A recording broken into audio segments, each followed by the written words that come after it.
سهل التنبور هذه كبار الحدث لا يتفكرون أن يستكبرون ويريدون السهم لكن السهم الذي يكون على جزء الفائزين لا الذي يربح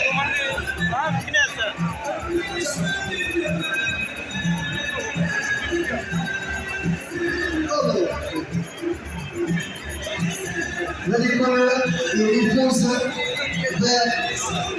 بكاسكيت واحد قسيمة شراء ديال 200 درهم ديال الجم.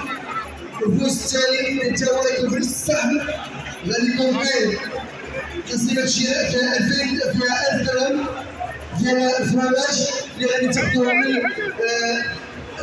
الرواق ديال أجماش الشام.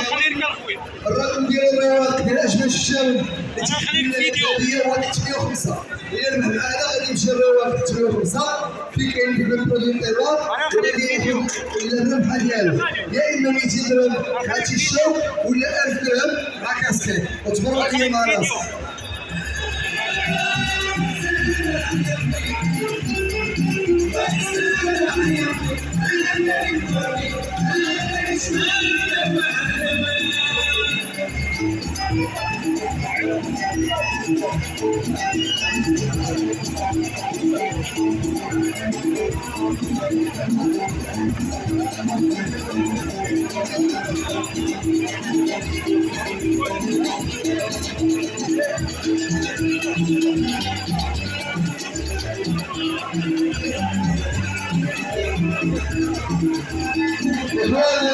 شو بقى نوصل للشوف؟